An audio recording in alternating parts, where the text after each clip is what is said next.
Hello everyone, welcome to healing family. ഇന്ന് നമ്മൾ check ചെയ്യാൻ പോകുന്നത് നിങ്ങളുടെ എക്സ് ഇപ്പം നിങ്ങളെപ്പറ്റി എന്താണ് ചിന്തിക്കുന്നത്.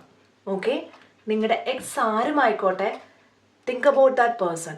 കേട്ടോ, അവരെപ്പറ്റി ചിന്തിക്കുക, മനസ്സിൽ വിചാരിക്കുക, അവരിപ്പോൾ എന്താണ് നിങ്ങളെ പറ്റിയിട്ട് ആലോചിക്കുന്നത്. ഇത് നോ കോണ്ടാക്റ്റ് ലവ് റീഡിംഗ് ആണ്.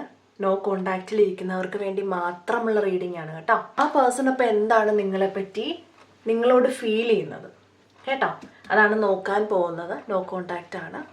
അപ്പോൾ നിങ്ങളുടെ പേഴ്സണെ പറ്റി ചിന്തിക്കുക. ഒരു കാര്യം കൂടെ പറയാം, ഇതൊരു ടൈംലെസ് റീഡിംഗ് ആണ്. എപ്പോഴാണോ നിങ്ങൾ ഈ വീഡിയോ കാണുന്നത് ആ സമയം മുതലാണ് നിങ്ങൾക്ക് ഈ കാര്യങ്ങൾ ആക്ടിവേറ്റ് ആവുന്നത് കേട്ടോ. അപ്പോൾ നമുക്ക് നോക്കാം നിങ്ങളുടെ പേഴ്സൺ എന്താണ് നിങ്ങളെപ്പറ്റി വിചാരിക്കുന്നത്.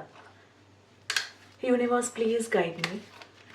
എൻ്റെ വ്യൂവറിനെ പറ്റിയിട്ട് അവരുടെ പേഴ്സൺ എക്സ് എന്താണ് വിചാരിക്കുന്നത്.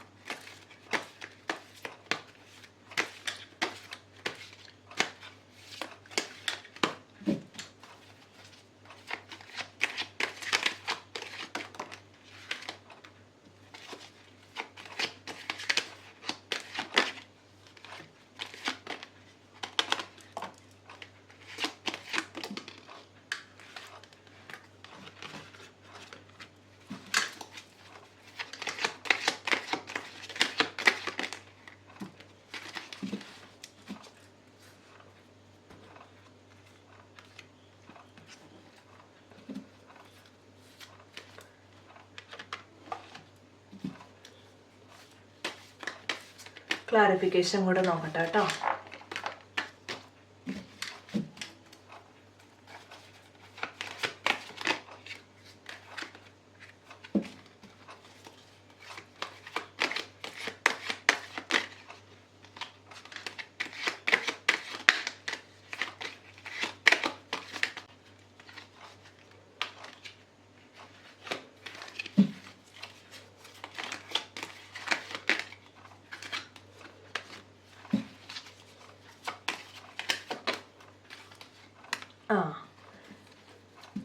നിങ്ങളെ ഇട്ടിട്ട് പോയ വ്യക്തി ഷിറ്റ് ഷോയിൽ കൂടെ പോവാണ്. വളരെ ഷിറ്റ് ഷോ, ഫേസിങ് ആ ബിഗ് ടൈം. അതാണ് എനിക്കിവിടെ കാണുന്നത് കേട്ടോ. നിങ്ങളെ ഇട്ടിട്ട് പോയ വ്യക്തി, ഇല്ലെങ്കിൽ നിങ്ങളുമായിട്ട് ബ്രേക്കപ്പ് ആയി പോയ ആ ഒരു വ്യക്തി ഇപ്പോൾ നിങ്ങളുമായിട്ടൊരു റീയൂണിയൻ ആഗ്രഹിക്കുന്നുണ്ട്. നിങ്ങളെടുത്ത് തിരിച്ചു വരണം എന്ന് ആഗ്രഹിക്കുന്നുണ്ട്. ചെറുതായിട്ടെങ്കിലും അവർ ആഗ്രഹിക്കുന്നുണ്ട്. കാര്യം അവർക്ക് ഏഞ്ചൽസ് അവരെ കാര്യങ്ങൾ പറഞ്ഞ് മനസ്സിലാക്കുന്നുണ്ട്. ഏഞ്ചൽസ് ആർ വർക്കിംഗ് കേട്ടോ. ഇവിടെ ഇപ്പോൾ എന്താ സംഭവം എന്ന് വെച്ചാൽ അവരിപ്പോൾ ഒരുപാട് ഓവർ തിങ്കിങ് ചെയ്തുകൊണ്ടിരിക്കുകയാണ് നിങ്ങളെപ്പറ്റി. Of course no contact situation ആണ്. അതുപോലെ തന്നെ നിങ്ങൾ അടുത്തടുത്തില്ല, ദൂരെയാണ്. മേ ബി വേറെ കൺട്രി, ഇല്ലെങ്കിൽ വേറെ ഒരു സ്റ്റേറ്റ്, വേറെ ടൗൺ, എവിടെയാണെന്ന് വെച്ചാൽ നിങ്ങൾ അടുത്തടുത്തില്ല, ദൂരെയാണ്. ഓക്കെ, എങ്ങനെയാണ് റെസനേറ്റ് ആവുന്നതെന്ന് വെച്ചാൽ അങ്ങനെ എടുക്കുക. ആ വ്യക്തി ഇപ്പോൾ നിങ്ങളെപ്പറ്റി ഒരുപാട് ചിന്തിക്കുന്നുണ്ട്. ഇവിടെ നിങ്ങൾ ആ വ്യക്തിയെ ബ്ലോക്ക് ചെയ്തിട്ടിട്ടുണ്ട് എന്ന് തോന്നുന്നുണ്ട്. ബ്ലോക്ക് ചെയ്തിട്ടിരിക്കുകയാണ്. ആരെയോ ഇവിടെ ബ്ലോക്ക് ചെയ്ത് വെച്ചിരിക്കുകയാണ്. ഇനി എൻ്റെ അടുത്തോട്ട് വരണ്ട, എന്നെ വിഷമിപ്പിക്കാൻ ഇനി എന്തിനാ വരുന്നേ, ഈ ഒരു എനർജിയാണ് എനിക്ക് കാണുന്നത്. ആ വ്യക്തി ഒരു അപ്പോളജി ആയിട്ട്, അല്ലെങ്കിൽ ഒരു ലവ് ഓഫറൊക്കെ ആയിട്ട് വരാനായിട്ട് ആഗ്രഹിച്ചിരിപ്പുണ്ട്. കാര്യം ആ വ്യക്തി നിങ്ങളെ പാസ്റ്റിൽ ചതിച്ചിട്ടുണ്ട്. ഒന്നെങ്കിൽ നിങ്ങളോട് എന്തൊക്കെയോ കള്ളം പറഞ്ഞിട്ടുണ്ട്, ഇല്ല നിങ്ങളിൽ നിന്ന് എന്തൊക്കെയോ മറച്ചു വെച്ചിട്ടുണ്ട്. നിങ്ങളെ ചതിക്കുന്നതിന് തുല്യമായ പ്രവൃത്തി ചെയ്ത വ്യക്തിയാണ് മറ്റുള്ളവർക്ക് വേണ്ടിയിട്ട്. ഇപ്പം അതെല്ലാം ഓർത്ത് സങ്കടപ്പെട്ടുകൊണ്ടിരിക്കുക. ഇനി സങ്കടപ്പെട്ടിട്ട് എന്താ കാര്യം, ഇത്രയും ചെയ്തു കൂട്ടിയിട്ട്. ഇപ്പം നിങ്ങളെ ഓർത്ത് സങ്കടപ്പെടുകയാണ്. എന്തോ വഴക്കുണ്ടായിട്ടുണ്ട്, മറ്റേ ആൾക്കാർ ഇടപെട്ടിട്ടുണ്ട്, വേറെ ആരൊക്കെയോ കാരണം ഉണ്ടായ പ്രശ്നമാണ്, വേറെ ആരൊക്കെയോ കാരണം ഉണ്ടായ പ്രശ്നങ്ങളാണ് ഈ സംഭവിച്ചത്. ഒന്നെങ്കിൽ മറ്റാരെങ്കിലും എന്തെങ്കിലും ബ്ലാക്ക് മാജിക്കോ കൈൻഡ് ഓഫ് സ്റ്റഫ് ചെയ്തിട്ടുണ്ടാവും, ഇല്ലെങ്കിൽ അവരിടപെട്ട് കൊളാക്കി നിങ്ങളുടെ റിലേഷൻ. അതാണ് ഉണ്ടായത്. വർക്ക് പ്ലേസ് കൊളീഗ്സ് ആയിരിക്കാം, ഫ്രണ്ട്സ് ആയിരിക്കാം, ഫാമിലി ആയിരിക്കാം, ആരും ആവാം. ആരൊക്കെയോ ചേർന്നിട്ട് കൊളാക്കി. പക്ഷെ ആ സിറ്റുവേഷന് ഡെത്തായിട്ടുണ്ട്. കാര്യം എന്താന്ന് വെച്ചാൽ ആ സമയത്ത് അവർക്ക് ഒത്തിരി പേരുണ്ടായിരുന്നു. പക്ഷെ നിങ്ങളുമായിട്ട് പിരിഞ്ഞു എന്ന് മനസ്സിലായപ്പോഴത്തേക്കും അവരൊക്കെ പോയിക്കളഞ്ഞു. ഇല്ലെങ്കിൽ അവരുടെ ആ ഒരു കാര്യങ്ങൾ മനസ്സിലായിട്ടുണ്ട്. ഇപ്പൊ ആ ഒരു സിറ്റുവേഷൻ ഡെത്തിൽ വരിക എന്നാണ് കാണുന്നത്. ആ വ്യക്തിക്ക് അറിയാം നിങ്ങളാണ് അവരുടെ ബെറ്റർ ഹാഫ് എന്ന്, നിങ്ങളുടെ അടുത്താണ് അവർക്ക് ഓപ്പൺ ആവാൻ പറ്റുന്നത് എന്ന് ആ വ്യക്തിക്ക് നല്ലപോലെ അറിയാം. എന്തായാലും ഒരു കാര്യം മനസ്സിലാക്കിക്കോ, നിങ്ങളുടെ കാര്യത്തിൽ എന്തോ ഒരു ഷോക്കിംഗ് സിറ്റുവേഷൻ വരുന്നുണ്ട്. ഓക്കെ, ഒരു ഷോക്കിംഗ് സിറ്റുവേഷൻ വരുന്നുണ്ട്. കാര്യം ആളുടെ ലൈഫിൽ ഫുൾ ഷിറ്റ് ഷോയാണ് നടന്നുകൊണ്ടിരിക്കുന്നത്. നിങ്ങളും പോയി, കൂടെ ഉണ്ടായിരുന്നവരും പോയി, വല്ലാത്തൊരവസ്ഥ. Shit show going on. അവരുടെ കർമ്മയാണ് അവർ ഫേസ് ചെയ്യുന്നത്. ഷിറ്റ് ഷോ ഗോയിങ് ഓൺ കേട്ടോ. അതുകൊണ്ടാണ് അവരിപ്പോൾ നിങ്ങളെ പറ്റി ചിന്തിക്കുന്നത്. ഇങ്ങനെ വന്നിട്ട് കാര്യമില്ല. ഇപ്പം അവരുടെ അനുഭവങ്ങൾ മോശമായതുകൊണ്ട് അവർ തിരിച്ചു വരുന്നതാണ്. അങ്ങനെ വന്നിട്ട് കാര്യമില്ല. അങ്ങനെ മാത്രം വന്നിട്ട് കാര്യമില്ല. അവർ ചേഞ്ച് ആയിട്ട് അവർ വന്നിട്ടേ കാര്യമുള്ളൂ. ഇപ്പം അവരുടെ അവസ്ഥ മോശമായതുകൊണ്ട് വന്നിട്ട് ഒരു സോറി പറഞ്ഞിട്ട് പോയിട്ട് എന്തിനാ? അങ്ങനെ പറഞ്ഞിട്ട് പോയാൽ പിന്നെ അത് കഴിഞ്ഞു. പകരം അവരവരെ കർമ്മ ഫേസ് ചെയ്യട്ടെ. നിങ്ങളായിട്ട് അങ്ങോട്ട് പോവല്ല കേട്ടോ. അവർ നേരത്തെ എന്ന് വെച്ചാൽ അവർ റണ്ണർ എനർജി ആയിരുന്നു. അവർ പൊക്കൊണ്ടേയിരിക്കും, ഓടും, നിങ്ങൾ പിടിച്ചോണം. നിങ്ങളായിട്ട് അവരോട് കാര്യങ്ങളൊക്കെ പറയണം, നിങ്ങൾ ഇഷ്ടമെന്ന് പറഞ്ഞുകൊണ്ടിരിക്കണം. ഇല്ലെങ്കിൽ നിങ്ങൾ കാര്യങ്ങളൊക്കെ അവരെ കൺവിൻസ് ചെയ്യണം, അവരുടെ പുറകെ നിങ്ങൾ നടക്കണം. ആ ഒരു എനർജി ആയിരുന്നു. ഇപ്പം അതൊക്കെ മാറി.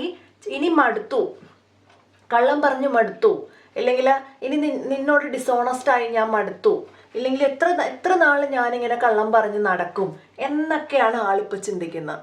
ആൾക്ക് കള്ളം പറഞ്ഞും ഹൈഡ് ചെയ്ത് വെച്ചും ചതിച്ചും വഞ്ചിച്ചും ഒക്കെ ആൾക്ക് മതിയായി.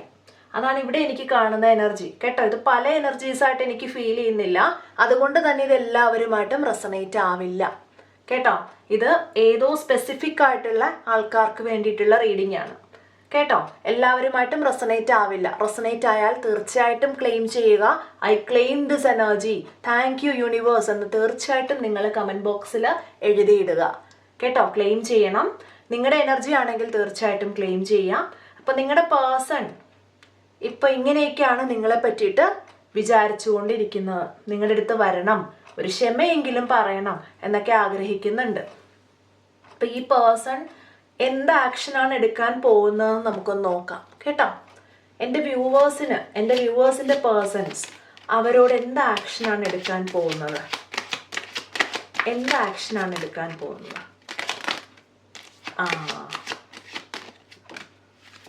അവരെടുക്കാൻ പോകുന്ന ആക്ഷൻ, അവരിപ്പോൾ ക്രോസ് റോഡ്സിലാണ്. ആർക്കോ വേണ്ടി നിങ്ങളെ ഇട്ടിട്ട് പോയതാ, അല്ലെങ്കിൽ എന്തോ ഒരു കൺഫ്യൂഷൻ, ക്രോസ് റോഡ്സിൽ നിങ്ങളെ ഇട്ടിട്ട് പോയതാണ്. പക്ഷെ എന്താ സംഭവിച്ചതെന്ന് വെച്ചാൽ ആൾക്ക് അവിടെ കിട്ടിയത് മൊത്തം പണിയാണ്. ആൾക്ക് ഒരു സാറ്റിസ്ഫാക്ഷൻ കിട്ടിയില്ല, ഒരു സന്തോഷം ഉണ്ടായില്ല. ഇപ്പം ആള് തിരിച്ചു വരാൻ ആഗ്രഹിക്കുന്നത് ഒരു ലവ് ഓഫറുമായിട്ടാണ്. ആൾക്ക് സ്നേഹം തരാനാണ് ആഗ്രഹിക്കുന്നത്. ഇപ്പോൾ ആള് ഇങ്ങനെയൊക്കെ പോയി എന്നുള്ളത് മാത്രമേ ഉള്ളൂ. ഒരു ജോക്കറിനെ പോലെ ഞാൻ ഭയങ്കര ഹാപ്പിയാണ്, ഞാൻ ഓക്കെയാണ് എന്നൊക്കെ ഇങ്ങനെ എന്താ പറയുക, ആള് ആക്ട് ചെയ്തുകൊണ്ടിരിക്കുക. ലൈക്ക് എ ജോക്കർ ആക്ട് ചെയ്യാണ്. Actually he is A Joker, he or she is A Joker. ഞാൻ നിങ്ങളെ വിഷമിപ്പിക്കാൻ പറയല്ല, നോ ഓഫൻസ്. ആള് ജോക്കർ പോലെ ആക്ട് ചെയ്യാണ്. ആൾക്ക് ഒട്ടും സന്തോഷമില്ല. അതുകൊണ്ടാണ് തിരിച്ചു വരുന്നത് കേട്ടോ. അതുകൊണ്ട് തിരിച്ചു വരികയാണ്. പക്ഷേ he or she is still immature. വരുമ്പം മെച്യൂരിറ്റിയോട് കൂടി വരുന്നതല്ല, ഇമ്മച്വർ ആണ്. അവരുടെ കർമ്മ ഫേസ് ചെയ്തുകൊണ്ടും ഷിറ്റ് ഷോ നടക്കുന്നതുകൊണ്ടും മാത്രം വരികയാണ് കേട്ടോ. അതുകൊണ്ട് നിങ്ങൾ അക്സെപ്റ്റ് ചെയ്യണോ വേണ്ടയോ നിങ്ങളുടെ ഇഷ്ടം. പക്ഷെ നിങ്ങളായിട്ട് പിന്നെയും ഒരുപാട് ഇമോഷണൽ ആകാൻ പോയാൽ നിങ്ങൾക്ക് പിന്നെയും അവരെ നഷ്ടപ്പെടും. അതുകൊണ്ട് വന്നു കഴിഞ്ഞാലും നിങ്ങൾ ഏകദേശം ഒരു ബാലൻസ്ഡ് ആയിട്ട് വേണം നിൽക്കാൻ. നേരത്തെ എന്തോരം ഇമോഷണൽ ആയിരുന്നോ നിങ്ങൾ, അത്രയും ഇമോഷൻസ് കാണിക്കാൻ പോകരുത്. ഒരു ബാലൻസ് ഉണ്ടായിരിക്കണം. നിങ്ങളുടെ ബൗണ്ടറീസ് കീപ്പ് ചെയ്യുക. എന്നെ ഇനി ഹേർട്ട് ചെയ്യാൻ പറ്റില്ല എന്നുള്ളത് വളരെ സ്നേഹത്തോടു കൂടി തന്നെ പറയാം. കാര്യം ഒരു ചൈൽഡിഷ് എനർജിയാണ് കാണുന്നത്, കുട്ടികളുടെ സ്വഭാവം. അതുകൊണ്ട് കാര്യങ്ങൾ പറഞ്ഞ് മനസ്സിലാക്കുക. നിങ്ങളോട് ഇനി ഇങ്ങനെ ചെയ്താൽ നിങ്ങളെ തിരിച്ചു കിട്ടില്ല എന്നുള്ളത് അവർക്ക് മനസ്സിലാവണം. ഓക്കെ, ആ ഒരു രീതിയിൽ വേണം നിൽക്കാൻ വേണ്ടിയിട്ട് കേട്ടോ. അപ്പം അവരെന്തോ ഉപേക്ഷിച്ചിട്ട് വരികയാണ്. അങ്ങനെ അവർക്ക് വരാൻ പറ്റുള്ളൂ. അതിനെപ്പറ്റിയാണ് അവരിപ്പോൾ ചിന്തിക്കുന്നത്. അവർക്കിനി അവർ ചെയ്ത തെറ്റുകളൊക്കെ മനസ്സിലായിട്ട് തന്നെയാണ് വരുന്നത്. സ്നേഹം തരാനായിട്ട് തന്നെയാണ് വരുന്നത്. അവർക്കുണ്ടായിരുന്ന ആ സെക്കൻഡ് ചോയ്സ് ഇപ്പോൾ അവസാനിച്ചിരിക്കുകയാണ്.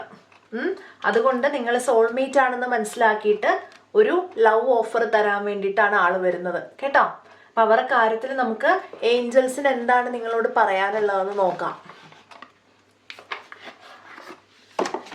ഏഞ്ചൽസ് എൻ്റെ വ്യൂവേഴ്സിൻ്റെ പേഴ്സണെ പറ്റിയിട്ട് ഒരു ഹിൻഡ് വേണം. ഒരു ഹിൻഡ് എന്താണ് എൻ്റെ വ്യൂവേഴ്സിനോട് ഏഞ്ചൽസിന് പറയാനുള്ളത്?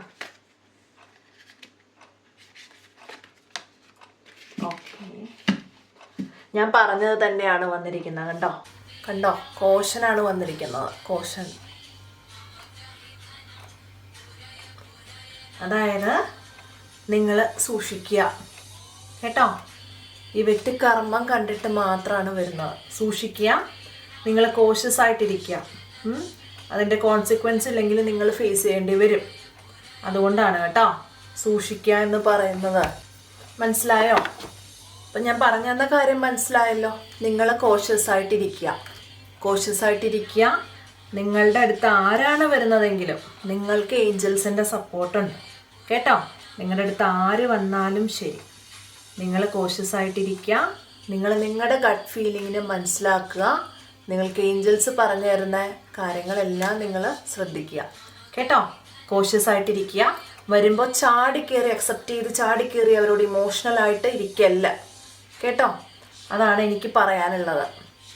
അപ്പോൾ ഇന്നത്തെ വീഡിയോ ആർക്കൊക്കെയാണോ റെസൊനേറ്റ് ആയത് ക്ലെയിം ചെയ്യുക കേട്ടോ. എനർജി ക്ലെയിം ചെയ്യുക. നിങ്ങൾ കോഷ്യസ് ആയിട്ടിരിക്കുക.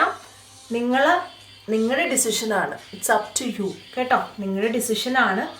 പക്ഷേ ആരും ഇവിടെ നിങ്ങളെ ഫോഴ്സ് ചെയ്യാൻ വരില്ല.